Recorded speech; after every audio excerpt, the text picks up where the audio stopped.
I'm very happy for you, Dallas Cowboys, and your brand new stadium. But the New York Giants are one of the best teams ever. New York Giants are one of the best teams ever, and especially this season. That's good morning, my birdies. Yay, Giants. Yes, we'll take it. Absolutely. Yay, Jets, too. We just a good day to be a New Yorker yesterday. Football fan. It is the 21st of September. It's Monday. I didn't even watch the Giants game last night because, like the old man I am, I was asleep. And I know it's 11:39 a.m., so why am I doing this so late? Because I got eaten alive by a mosquito, and I don't think I slept like 20 minutes straight throughout the whole night. I'd get bit, I'd wake up and then scratch it, and then I'd be up for like another half hour before I could go to sleep. And so that, and then which is unfortunate because maybe I could have slept. I mean, going to sleep that early is kind of pathetic, and I'm old. And having worked in the bar and worked in clubs and hung out in bars and clubs since I was 15, and it's starting to sink in that I'm like old man. That I look forward to getting into my apartment and locking my door at 8 o'clock, knowing that I'm going to be asleep within an hour. And I worked yesterday, and I think I was actually asleep by 8:30. And then what made it even worse was that my friend Kira, my beautiful new friend, very cool, very clever, very sweet, she texted me last night, like at 11:30. She was out, and she texted me, said, I went by doors to see you, you weren't there, maybe next time.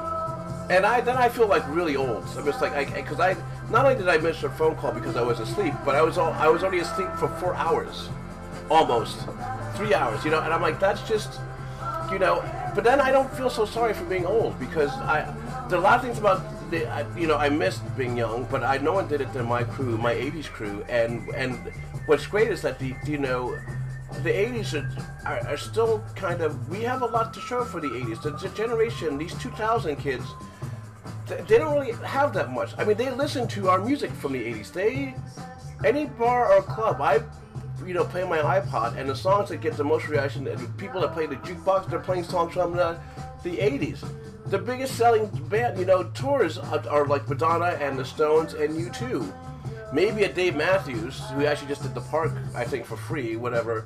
But you don't have any bands like that in 2009. All your best, all your biggest actors are today still from, Keanu Reeves, Johnny Depp, Tom Cruise, Sean Penn. Like, these were like the talented, like wicked guys, Denzel Washington. These are all guys who were around 20 years ago.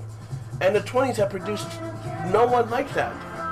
That's really kind of, I think, pathetic. The 2000 generation, you kids, 19 years old to almost 30, maybe mid-late 20s, you guys have got to produce something. You have not done that much. And we can't carry you anymore. And stop trying to believe that you're watching shows like The Gossip Girl and New York City Prep, and it's just embarrassing to us folks who lived that life for real and watch you guys try to glom off of our lifestyle. And we actually grew up, reading literature and watching actually decent TV shows, and you guys are responsible for the proliferation of reality shows. It's bizarre to see kids who don't know Barney Miller well, that was before my time, and I'm like, I knew the Honeymooners and Odd Couple, they were before my time, they missed that whole thing. 9-year-old kids don't get to watch Looney Tunes. I'm just saying, oh look, all right, I got 41 seconds. I just want this generation to think, to make sure that your legacy of the Audis or whatever are not just like Paris Hilton and Kim Kardashian and Soulja Boy and auto-tuning. You don't want that for yourself. Trust me. You want to leave a greater mark on history than that. So you got about a year and a half. Actually, no, you don't. I actually will say, yeah, because 2010 is right around the corner. So the Audis kind of sucked. I could have stopped there. I'm just realizing this as I'm saying that words are coming out of my mouth.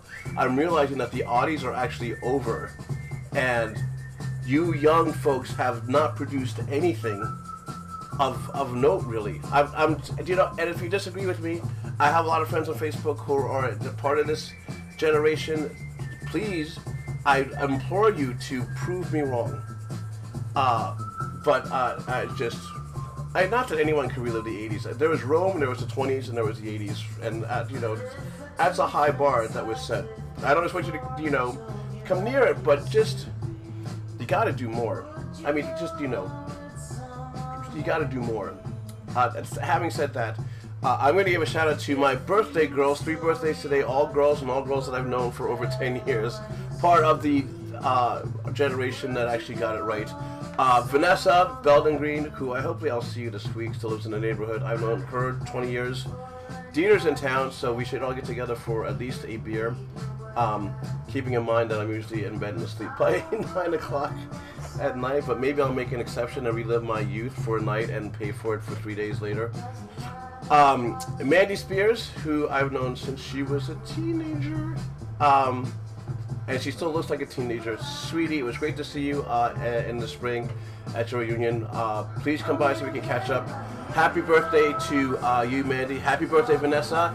And happy birthday, Christina Bornstein, who I know through some other fine club folks who I still keep in touch with. People who it was fun to party with because it wasn't just about the partying, it was more about the good people. And when you party with good people, when you do anything with good people, life is always good, and then you don't have to try so hard to do the partying part. So my parting words for you party kids who are trying to party too hard: don't try too hard to party. Try harder to just do something better with life in general, and the party will come. That is it for me for now. Happy Monday, everyone else. Ciao for now.